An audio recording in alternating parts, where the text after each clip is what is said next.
We believe they're good when outsiders all fall. Share the frustrations of defeat. Remain by their side hopeful for better days. When they finally achieved what we thought was right, we shared cheers and tears. The image faded, but the feeling remained present.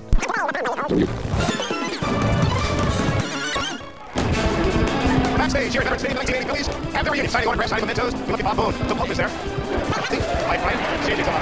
Phillies, who's with Mick Mordini. Of course, you can't forget those forums. Of course, along with Ray Lucinski. Tonight, we pay tribute to the 1980 World Champion Phillies. They have their reunion here tonight at Veterans Stadium before the Phillies and at Atlanta Braves game.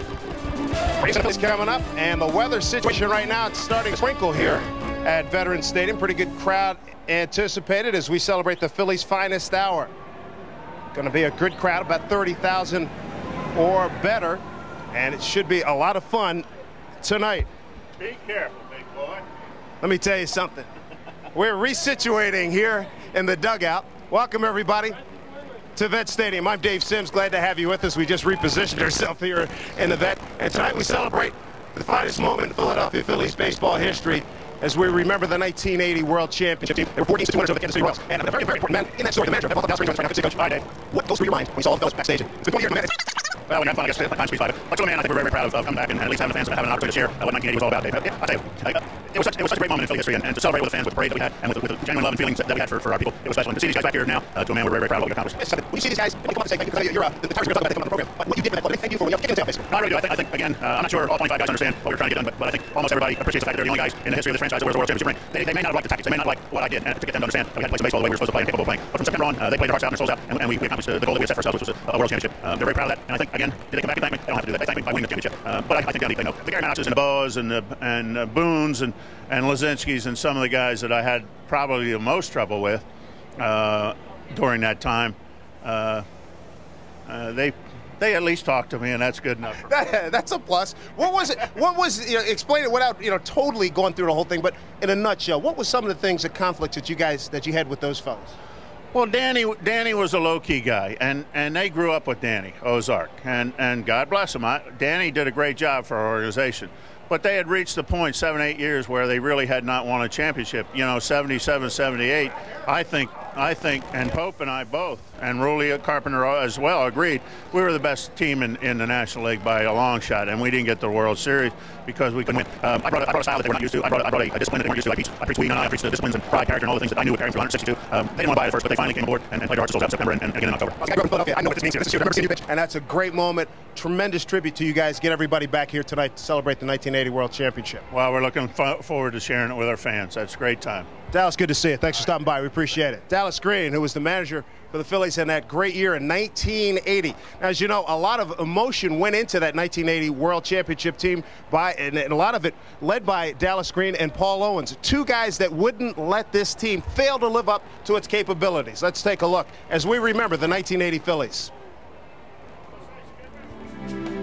The magical moments of that 1980 season remain etched in every Phillies fan's mind. Mike Montreal give the Phillies the division. The drama that Phillies everybody is the NLCS against the Houston Astros. And a strikeout that turned the seat upside down. And not for the two dark moments between the team and Madison. Those moments may never have happened. To that clubhouse. I really have been around. And Leo had one good one in Chicago.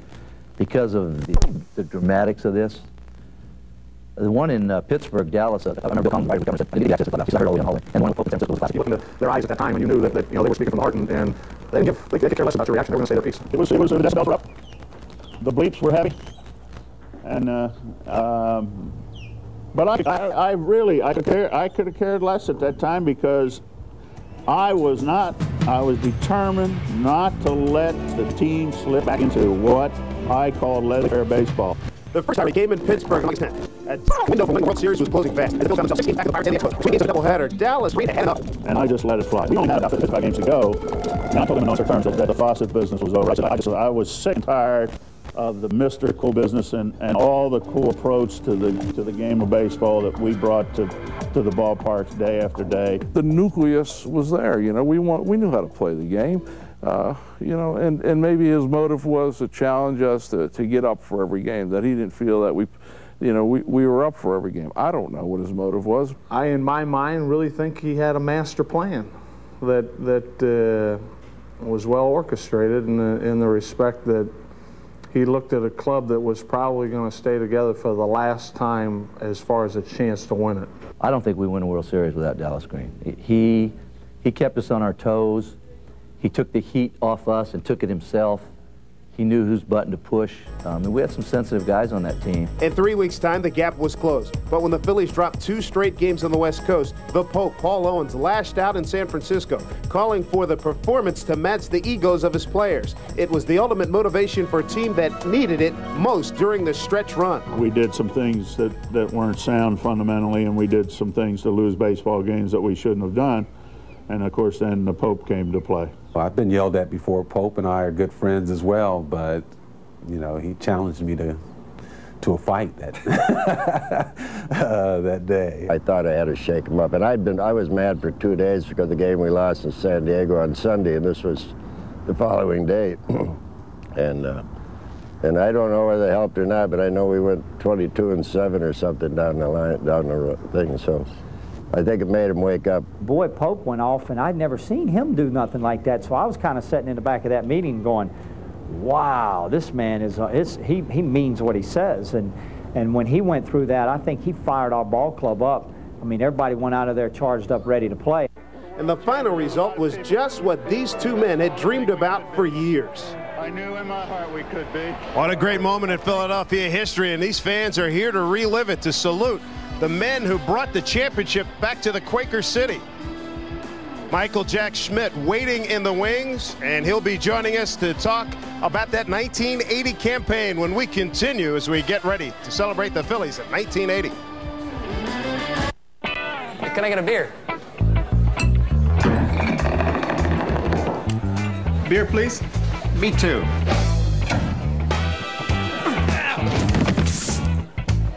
Michelob Light, please. Michelob Light has a smooth, satisfying taste you won't find in an ordinary import. Have a nice day. Beer or Michelob Light. Can we get a picture of beer? Presenting the most convenient way to pay for gas. Mobile Speed Pass. Just wave this key tag in front of the pump once, and it automatically builds a credit or check card that you already have. Speed Pass is convenient, free, and only at Mobile. There's no pulling money or cards out of your wallet. Speed Pass, because there are some things you don't want to miss. Call toll-free 1-877-MY-MOBILE. Welcome back to the Vet, everybody. Dave Sims with you as we honor the 1980 Phillies World Championship team tonight. They're all here, and joining me right now, Hall of Famer, probably the greatest third baseman of all time. He played for the Phillies. Number 20, Mike Schmidt. Hey, Mike, good to see you again. How's everything? Dave, nice to see you. Nice to be back in Philadelphia. Looks like a pretty good crowd here tonight. You bet. 48 and 121, 1980. Real good year. Led in a lot of categories. You think back to that year, what jumps out at your mind?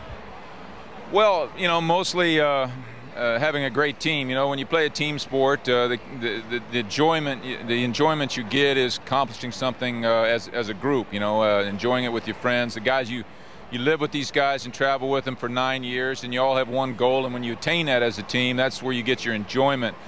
Fortunately, I had a pretty good year that year. You know, it was maybe the year that I'm most known for around Philadelphia. If you read the paper today, a guy recounted some of the season happenings, and I had forgot about a lot of them, but got some big hits that year, and I think I kind of put myself on the map as a guy that could get some important hits. Up to that point, I don't think I was, so it was gratifying in that sense also. Does a day go by that something from 1980 crosses your mind? Well, no, because my son was born in 1980. My son was born during the All-Star break in 1980, so I'm sure I think about him at some point every day.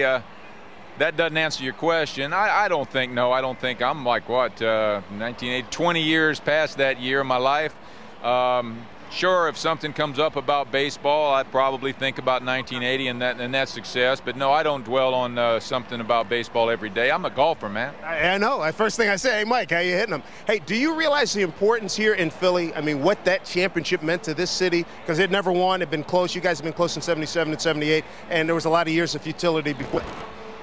I think so. Again, I live in Florida. Haven't been in Philly as a full-time resident for about 8-9 years now. You know, and the generation has changed around here. The team uniforms have changed. The colors of the state have changed. And hopefully all that'll change even more if they ever approve a new stadium in this town. But, you know, maybe tonight there'll be a lot of people in the stands that remember 1980, and it was a special summer for them. But I think a lot of your fans, though, will remember 1980, but don't, they're more tied into current-day baseball players and so on and so forth. But it's a special year in Philadelphia sports. All 4 teams went to the big dance that year in Philadelphia. You look good. You in good health? Everything good? Everything's fine, David. All right, good to see you. Mike Schmidt joining us here. Coming up, the ceremony as we honored the 1980 championship team. As you look at Mike's banner out in the outfield wall, Harry Callis will have that for you. It's coming up from the vet right after this timeout. Double amnesia. Andy. The Domino's Heat Wave bag. So, too sick to make deliveries, huh? For really hot delivered pizza. 170. That's hot. Domino's. Bad Andy. Good pizza. Call Domino's now and get 2 medium 1-topping pizzas for only $9.99. Made fresh and delivered hot in the Domino's Heat Wave bag. That's 2 medium 1-topping pizzas for just $9.99. TV guy here with some summer tips. Lose 5 pounds, use sunblock, and get to your Toyota dealer pronto. Get 40-month financing at 4.9% APR or 500 other cashback. You can buy compact pickup, more leasing power, great truck, great deals, the more you want. So get your Toyota deal now. Dude, just do it without getting stand up, please. Welcome back to the Phillies 1980 reunion, everybody. Dave sits down in front of the Phillies dugout. This is going to be a great moment tonight as we relive a lot of fabulous moments. And right now, they're reliving some of the moments from 1980. Part of the video that that is available to all the fans who came to the ballpark tonight. A great video. If you remember 1980, my goodness, there's so many thrills, particularly that stretch run in September. Some notes on this 1980 ball club, a 91 and 1 game better than Montreal. Team average of 270 and a team ERA of 3.43. Steve Crum, big star that year, led in many categories in pitching nationally, as did Mike Schmidt on the offensive side of things. You see the numbers he put on home runs, 48, and that was a huge, huge year. It's kind of the hump after the disappointments of 1977 and 1978, losing to the Dodgers in the National League Championship Series. In fact, Schmidt was a National League leader in home runs, total bases, RBI, slugging percentage, and home run percentage. That, folks, is a real impressive year. He was 4th in walks, 2nd in runs. Only Keith Hernandez was with the St. Louis Cardinals. Also consider this to Mike Schmidt in the World Series, went 8 for 21 and 2 home runs and 7 RBI. Right now, Dave Baker, Bucket Dress Announcer, here at the vet, will take us through these wonderful ceremonies here at Vet Stadium. Good evening, ladies and gentlemen. Welcome to beautiful Philadelphia Veterans Stadium. Tonight, the National League presents the Philadelphia Phillies and the Atlanta Braves. And ladies and gentlemen, before the game, we salute the 1980 Phillies. This is the 20th anniversary year of the Phillies winning the World Series against the Kansas City Royals. Television now helps us recall the theme for that great year. Ain't no stop us now.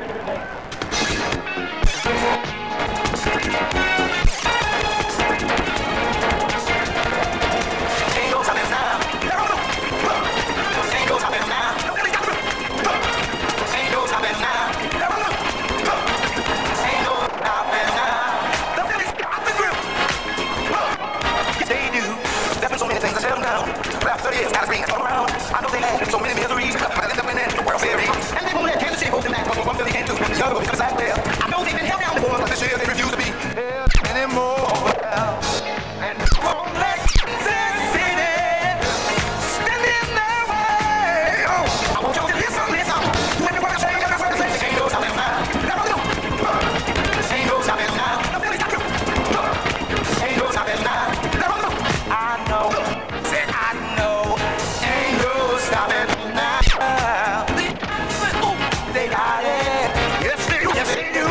They may have voice present, but the Kansas City Royals ain't seen nothing yet. Kansas City, they better watch out, because LeBron and Kobe are gonna strike them out.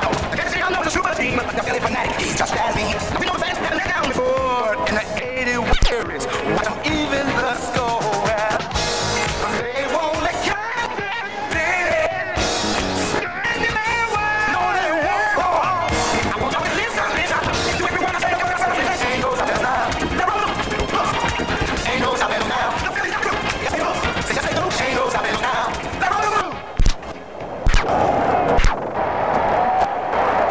Phillies fans, your master of ceremonies for this special tribute was the radio and television voice of the 1980 Phillies.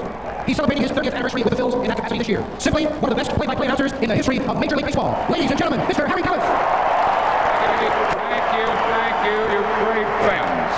After 97 years, the team we honor tonight brought this great city and you beautiful fans its first and only Baseball World Championship. The making of the 1980 World Champs began years earlier. This man took over as farm director and as general manager in 1972. He drafted the nucleus of the 80 team and added the players needed to win it all. The architect of the 80 Phillies, the Pope, Paul Owens.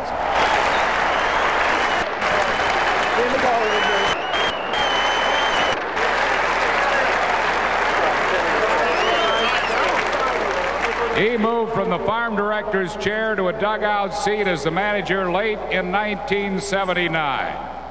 Oh, he ruffled some feathers with that 1980 ball club. His late season clubhouse meeting in Pittsburgh could be heard in all three rivers and beyond. Boy, did he get the job done. Big D, Dallas Reed.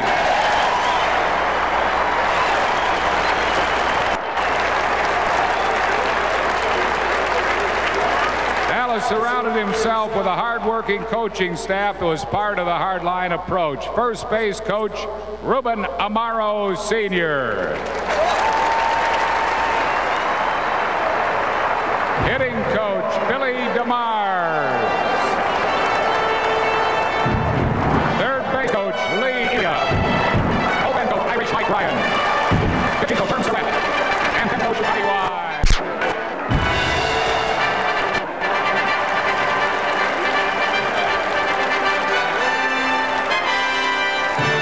And let's welcome the medical team from 1980. The team physician, Dr. Philip Marone. Trainer Don Seeger. Assistant trainer, now the Phillies trainer, Jeff Cooper. And all-time clubhouse man, Pete Serra.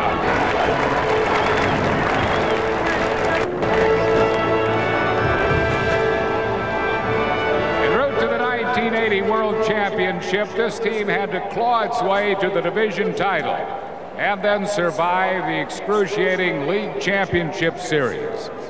Let's return to 1980. Phillies and Expos tied for first place with 3 games left in Montreal.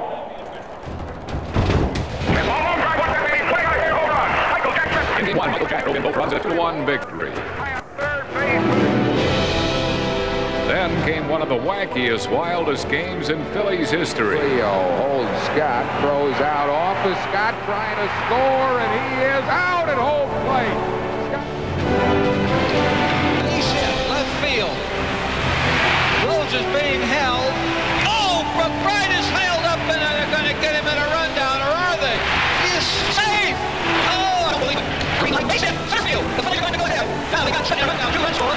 Schmidt's in a rundown, still in a rundown, and they get Schmidt. And now they're trying to get Lisinski. They do. Unbelievable. A double play, but the Phillies go ahead 3-2. Trio right there. Oh, he dropped it! I don't believe it! I don't believe it! Oh, boy. Down to our last out. Up stepped a true gamer, Bob Booth. He's hit. Center field, make the right out of court. He stumbles, but he's still to score. Booth heading for second base. High ball game. Booth delivers with a single cider. Down to the last out. Boone a base hit. Bink McBride scores. This game is tied at 4. And with the game tied in the 11th. The pitch to Schmidt. Long drive to left field. He buried it. He buried it way back. Out of here. Home run. Mike Schmidt puts the Phillies up 6-4.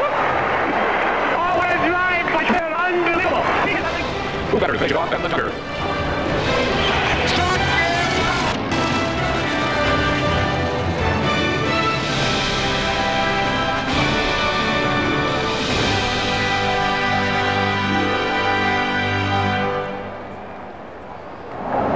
Every great club has to have players on the bench who come through when called upon. 1980 was no exception. Please welcome John Vukovic.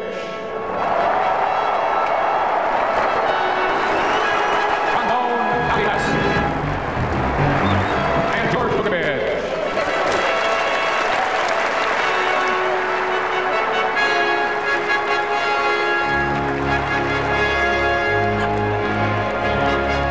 These next two guys were also role players. They came through big time in the postseason. They were like twins on the team. Their combined postseason batting average, .471. key hit after key hit against Houston, Kansas City. House and Bellamser.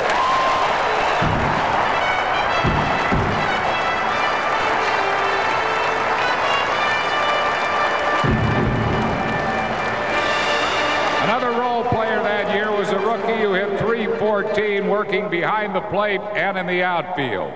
Because of other commitments, he's unable to be here tonight, but we want to recognize Zonk Keith Moreland.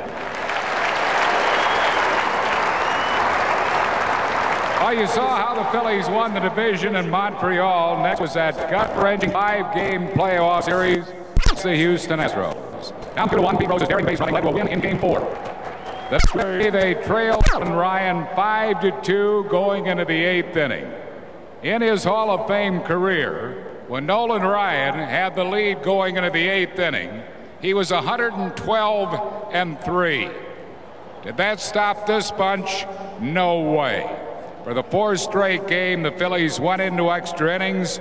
Gary Maddox got his biggest hit ever.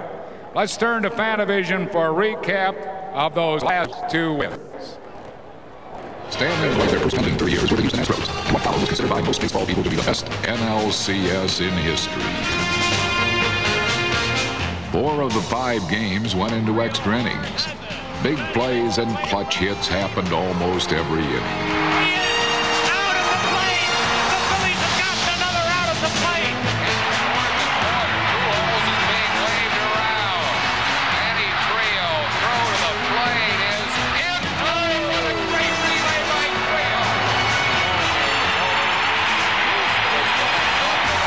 Down 2-1 with their backs against the wall, Pete Rose took over and his personal step.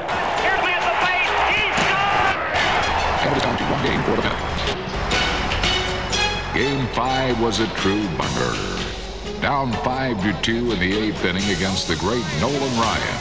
The team that wouldn't die began to work magic. Nobody out. Greg Rose a bunt base hit. And the Phillies fighting to come back. This club just does not die. Trio line drive, fair ball, left field line. On the left side. Still looks to be waved around. He's going to score.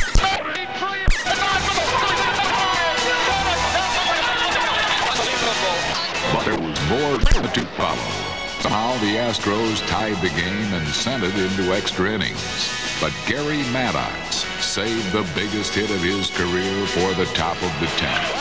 A base hit, I believe, Maddox. Yes, it is. Gary Maddox a hit. Phillies take an 8-7 lead. Maddox at second base. The lead 8-7. Center field, Maddox. Then cradled the final out to ease 30 years of heartbreak.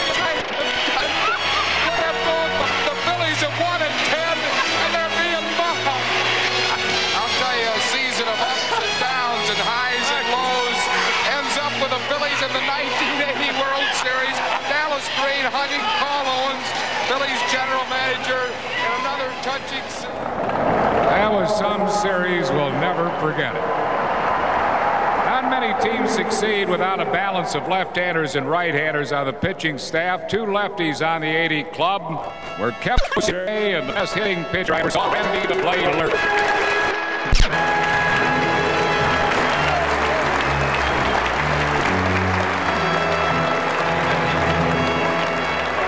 Phils had 3 tough right-handers in the bullpen. They combined for 10 wins and 15 saves during the regular season.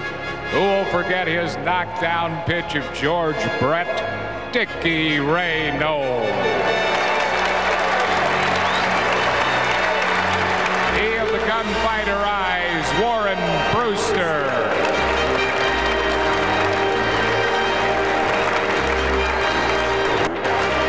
And the big Notre Dame basketball player, Ron Reed.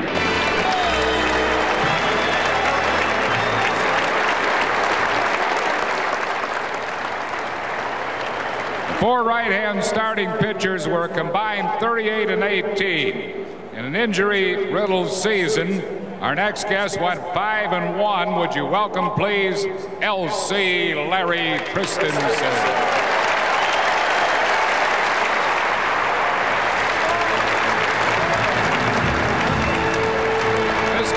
Up on September 1st. All he did down the stretch is go 5-0 in September. Was a National League pitcher of the month. Led the Bills to the playoffs. His hardest, Marty Maestro. Another rookie who won 11 games and started the first game of the 1980 World Series. Welcome, please, Bob Walker.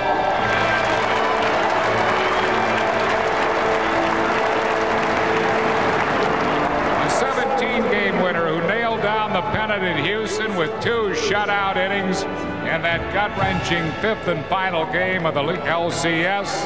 Welcome, please, Dick Ruthven.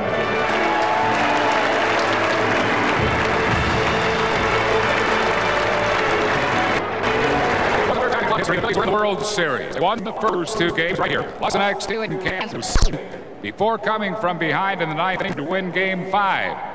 Once again, it's time to direct our attention to Fanavision and some World Series recaps. Most fans were just happy they made it to the Fall Classic. But to the men who wore the red pinstripes, there was unshakable resolve to get the job done.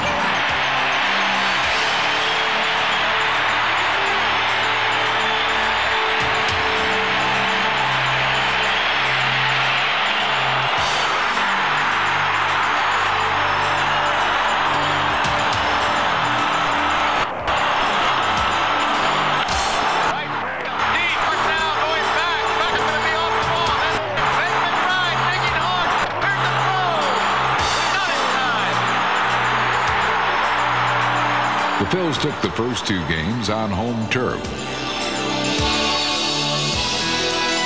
The Royals counterpunched, evening the series at 2. Royal hit. This ball may be out of here. It is 1-0. Listen to this crowd. 2 strikes on Brett. Down he goes. That's the message right there. Here comes Jim Fry out. The great John Facenda tells what happened next. In the all-important 5th game, Kansas City took a 1-run lead into the 9th and sent out their bullpen ace to protect it. The Phillies sent out pinch hitter extraordinaire, Del Unsett. Here's the pitch to Unsett. Swing and a smash past Akins and down the right field line. Mike Schmidt is heading for third base, being waved around third.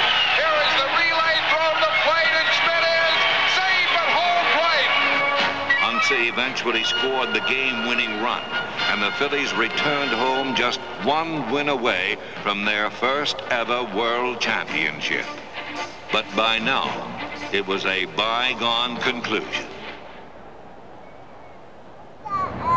Yes, after taking a 3-2 lead, the Phillies were back home right here for Game 6. Tuesday night, October 21st, 1980.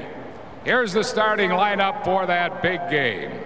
Leading off, a rookie who led the team in hitting at .339, left fielder Lonnie Smith.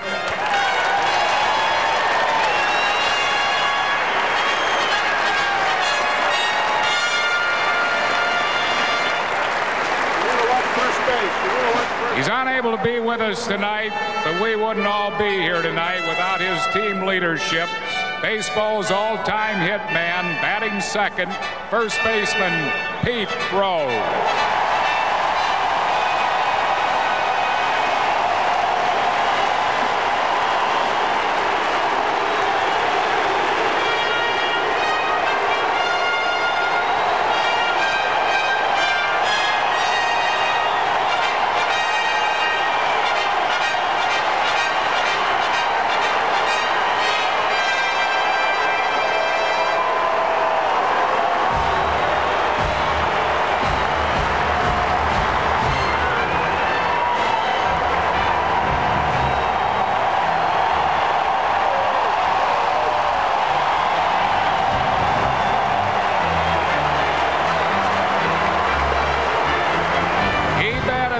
This night. He was the most valuable player of the World Series and the most valuable player in the National League. Best third baseman ever to play the game, Hall of Famer Michael Jack Schmidt.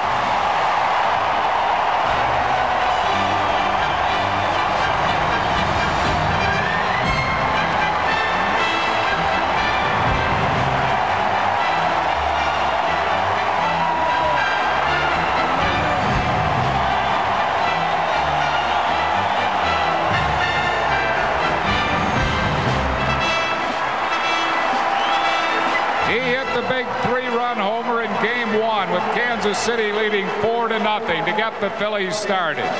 Batting cleanup, right fielder Bake McBride.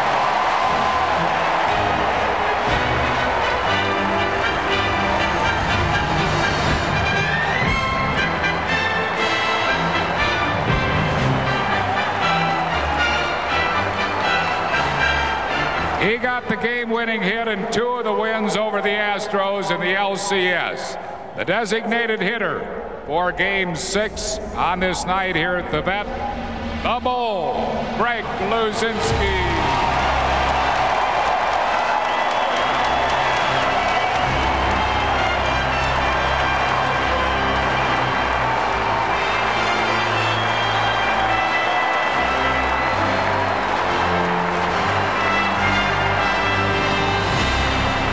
Single won the pennant in the Astrodome. His 1980 Gold Glove with his 6th of 8 Gold Gloves he won in his career.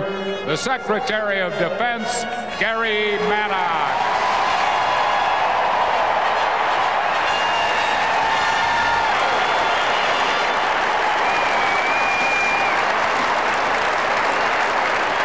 Batting 7th was the LCS MVP, winning the award after hitting .381 against the Astros, second baseman Manny Trillo.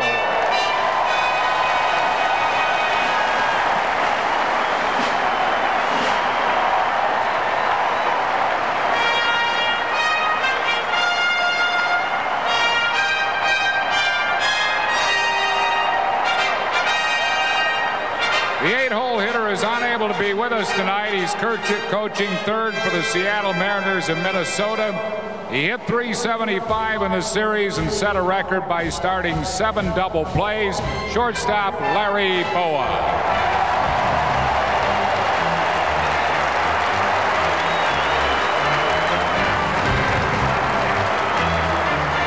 A true gamer behind the plate. He got banged up in the playoffs, but didn't miss an inning in the series, during which he led the Phillies with a .412 average in the World Series. Catcher Bob Boone.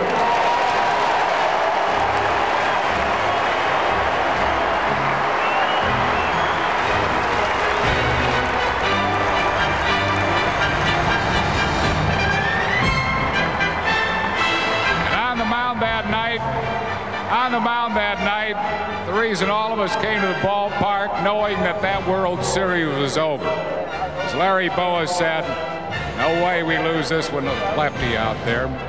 He won his 3rd Cy Young of 4 Cy Young awards in his Hall of Fame career. Went 24-9. 286 strikeouts, 304 innings. Hall of Fame left-hander Steve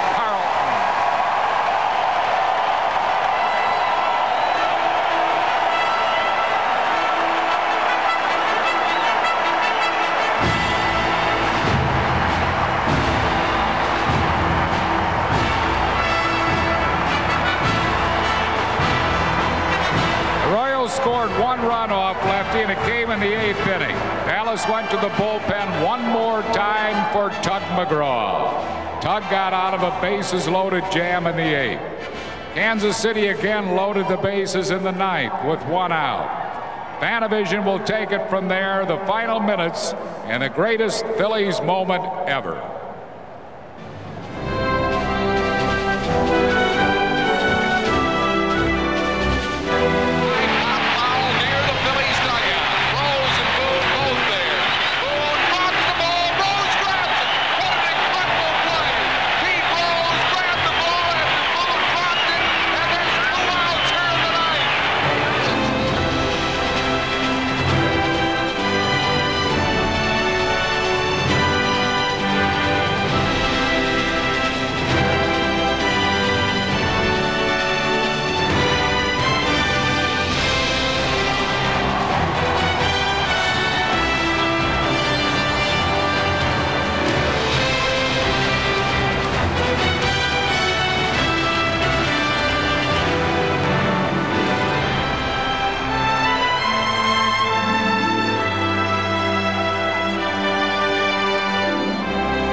As you just saw, he recorded the biggest strikeout in Phillies history. No relief pitcher before or since has ever had a second half like our next guest.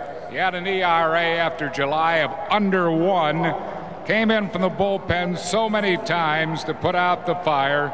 Here he comes again from the right field bullpen, the Tugger, Tug McGraw.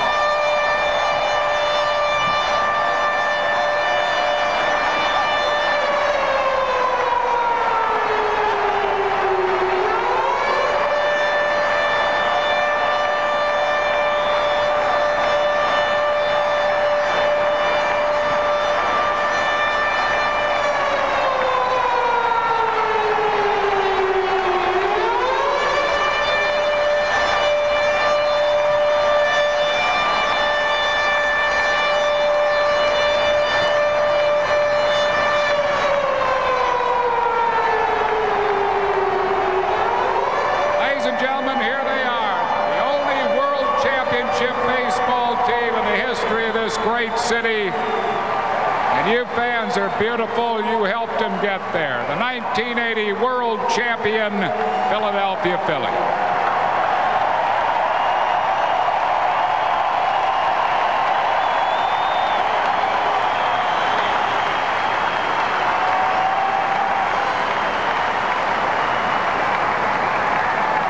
I'd like the skipper of this world championship team to come out and say a few words to you beautiful fans who are very much a part of each and every win the guys in that white uniform have. Dallas Green. Thank you, Harry. Thank you, fans. On behalf of Paul Owens and the 1980 World Championship baseball team, the Philadelphia Phillies, I want to thank you, fans, for being part of our 20th year reunion. Seems like a long time, but we are very, very proud of what we accomplished.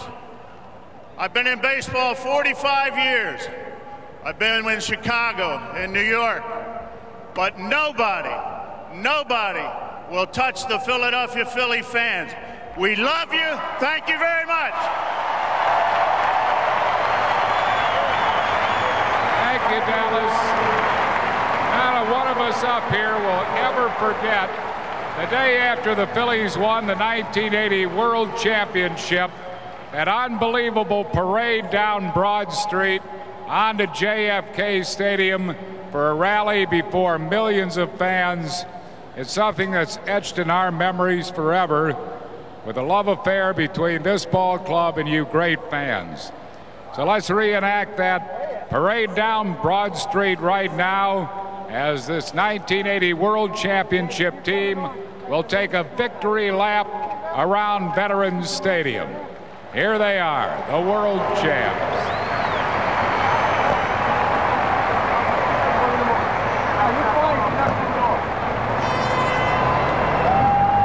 Thank you for being such great fans. We appreciate it.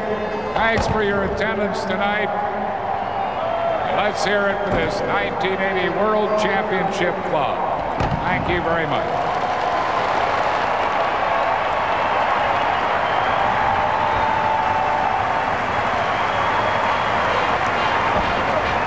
Good look at Steve Carlton as the fireworks go off here at Vet Stadium.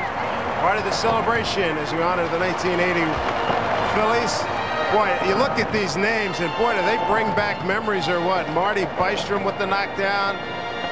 Had a big moment in the during that whole series. You had Mike Schmidt. Great to see Greg Luzinski back. Starting lineup. 1980 series, you had Luzinski in left, Maddox in center, McBride in right. Dickie Knowles, of course, had the big knockdown of George Brett, leading player for the Kansas City Royals in that 1980 World Series. There's Schmidt, MVP, 1980. 48 home runs. How about Greg Luzinski? He hit 228 with 19 homers that year. Bob Boone, as Harry told you, led the Phillies in hitting in the World Series. Tug McGraw, what more can you say about what he has meant to the Phillies in that championship campaign? Phillies are 1980 Phillies are loaded onto the American Red Cross motor pool truck, and they're going to take a victory lap around the vet. And this music is so familiar to me. It's from the 1988 Olympics. And this fanfare pretty much captures the essence of what sports is all about. Championship material. Great to see Manny Trio. Looks like he could go out and play second base for the Phillies right now. There's Gary Maddox.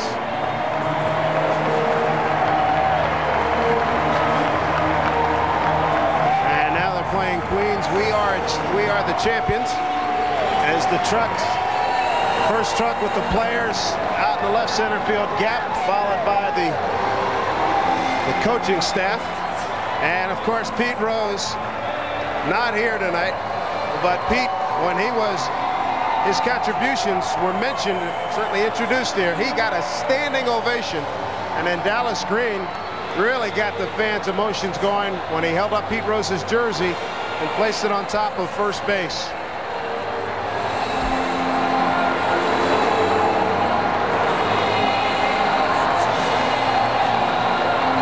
Upstairs and join in with Chris Wheeler and Larry Anderson. And guys, this is one of the best celebrations I've ever seen. What about you?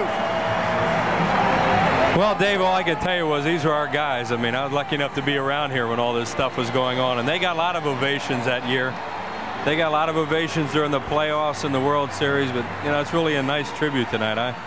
I know I've been wiping away a few tears tonight. It's really neat to see them again. Andy, and hey, a lot of these guys are your contemporaries. Yeah, I mean, a lot of them I played with. Some of them were coaches when I was playing. It's just wonderful to see them. And, you know, Tugger coming in on that fire engine. I mean, it's a great group of guys. And, you know, as you said to me as we were watching this, you know, it's hard to believe that, you know, it would have been hard to believe that they didn't win. Yeah. It's a great ball club. And I still... I can't for the life of me understand why Pete Rose can't be a part of it. Yeah, I mean, obviously it would have been great to have him here tonight, and that's nice what you have there in your pocket. And it was nice what Dallas did to go over and take Petey's uniform number and put it over on first base. A great gesture. I mean, there's so much involved in all this Pete Rose stuff. But all I can tell you, Andy, having been here, the Phillies don't go to the World Series or win the World Series in 1980 without Pete Rose. I mean, no, they don't. He was such a part of it. And he won wherever he went, and that was the thing. He came in here and he said, "You guys just do what you got to do, and I'll take you to the dance," and he did. Oh boy, I'll never forget walking in the clubhouse that night in 1980 when Tug was pitching that ninth inning, and that trophy was sitting in the middle of our clubhouse, and I remember just staring at it, thinking, "You got to be kidding me!" I mean, a couple more outs, and that belongs in Philadelphia. That was just such a wonderful night. The only one they've had here. The only one, and that the next day to be on those flatbed trucks like that and go down Broad Street and into the old JFK Stadium, man, none of us will ever forget that moment. Everybody who's involved in this business should hopefully have that happen to them at least once. It's nothing like going to the World Series, you know. I mean, I got there a couple of times with the Phillies in '83 and '93. Unfortunately, we didn't win, but there is nothing like it. I can't imagine what it would be like to be in a parade and what these guys did in 1980. And you know, the other thing, Dallas talking about the fans here. I mean, there's been a lot of talk. Players have come here and said the fans aren't good here. I can't disagree more. I mean, these are the greatest fans. I really got to believe one of the top 3 cities to play sports in, whether it's football, basketball, or baseball. This is a fabulous city, and the fans here, in my opinion, and I don't say it just because people might be listening, but I thought this throughout my career when I played here. There are some tremendous fans in this city. Well, they were going to take a victory lap, and they're taking a few of them right now, and they sure deserve it. I mean, so many of the guys were here tonight. Heck, they had 76. They won 101 games. 77, they won 101 games. They won 90-some in 78, lost in the playoffs all 3 years. Got the pitching staff decimated in 79, and then, boy, there they are. They won it all in 1980, and well, they're our buddies. I mean, I grew up with those guys. They had fun doing it too, believe me. We had a lot of fun off the field too. I mean, that team right there, they enjoyed themselves to the utmost. I mean, they were tough baseball players, and they had a good time playing the game. They had a good time talking the game afterwards. They were just a lot of fun. It's just really neat to see them all again, and they look great. Oh, they do. I mean, it was a close-knit group. I mean, there was a lot of camaraderie, a lot of chemistry on that club, and I think that's part of the reason they won it. Those guys, they professionals, they knew how to play. More importantly, they knew how to win.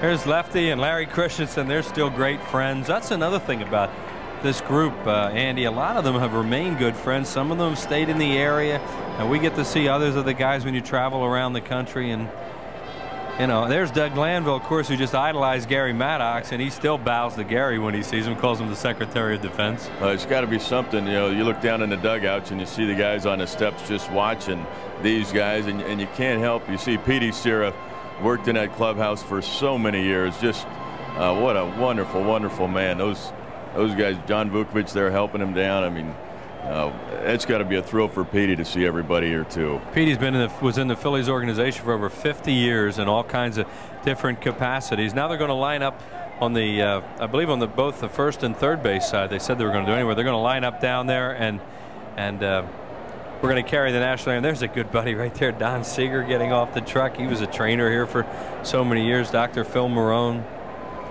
You know, and you look at that bunch right now, Andy, and the game's changed. So people say, why can't you put a team like that together? How could you pay them all? Look at Irish. There he is, number 5, Mike Ryan. Oh, he's a Knowles, who's still here. Bob Walk. So Bobby downstairs, he said he got a hall pass tonight from the Pirates. He's a Pirates broadcaster.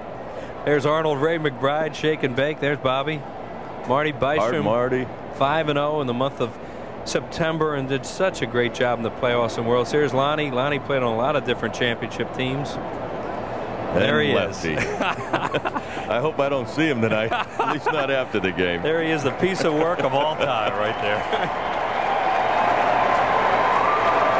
Speaking of a piece of work, Dallas just went and got Pete's jersey.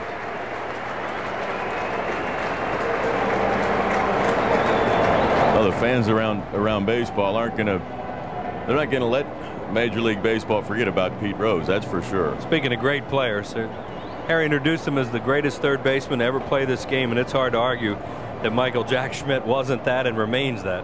Yeah, you can't argue with the numbers and what he did. Right now, Schmidt wants to figure out how to putt a little bit better. That's what he's trying to do.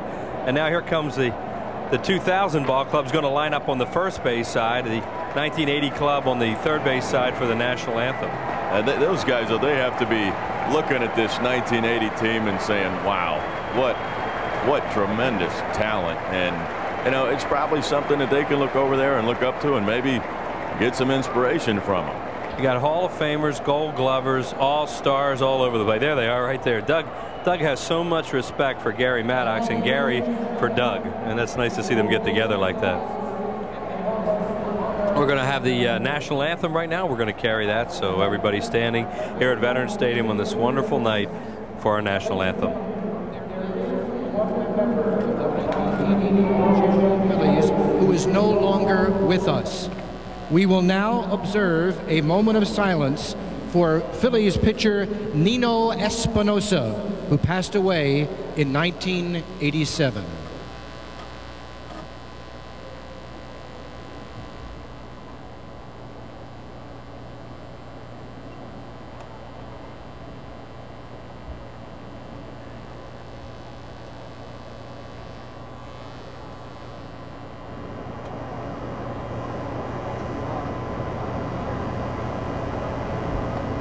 And now, ladies and gentlemen, you're invited to join in singing as Phillies Stadium organist Paul Richardson plays our national anthem.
Back here at Veterans Stadium, Chris Wheeler with Larry Anderson. Our national anthem by Paul Richardson in a moment of silence right before that. One guy is no longer with us who was a member of that team. One of the greatest guys you ever want to know. And Nino Espinosa died very young, age 35, of a heart attack. And boy, Nino was just a guy that just smiled all the time. And it's sad that Nino's not here tonight. Well, it is. Also, McFadden and Whitehead were going to sing the anthem.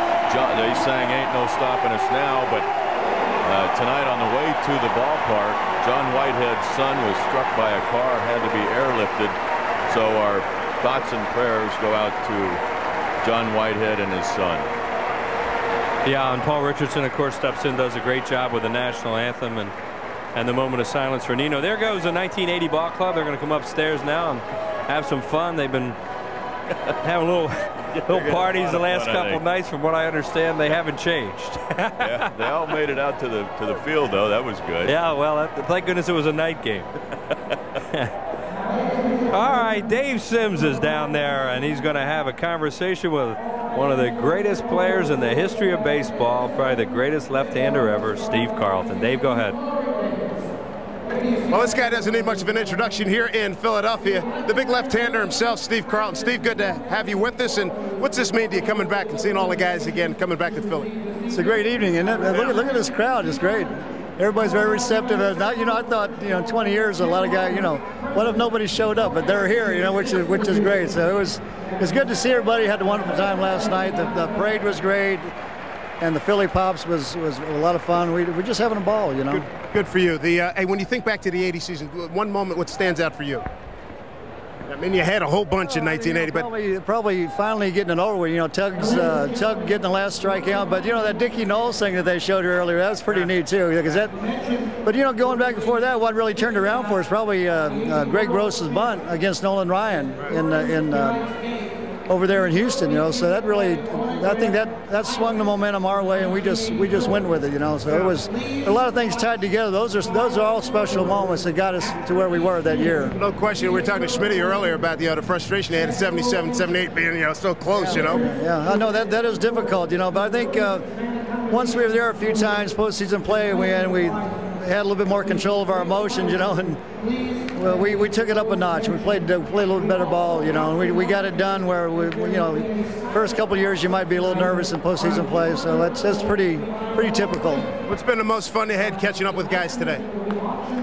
Well, just seeing everybody. Everybody's still in great shape. Their hair hasn't changed color.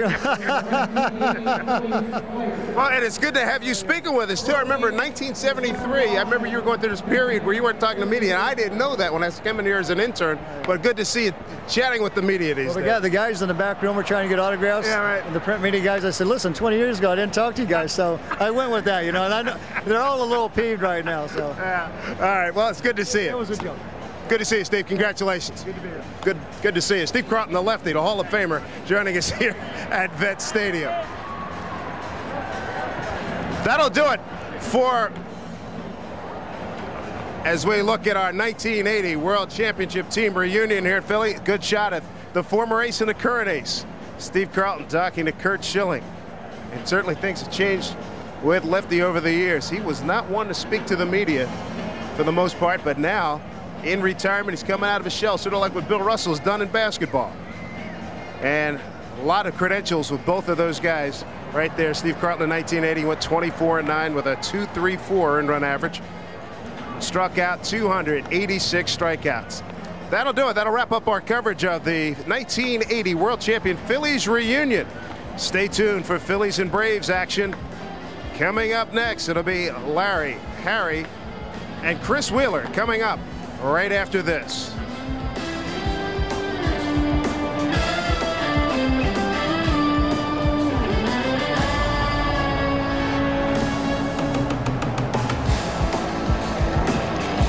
Phillies baseball is brought to you by Bud Light. For the great taste that won't fill you up and never lets you down, make it a Bud Light. By Mellon PSFS, a wealth of solutions. And by Independence Blue Cross and Pennsylvania Blue Shield, the health care plans you can lean on.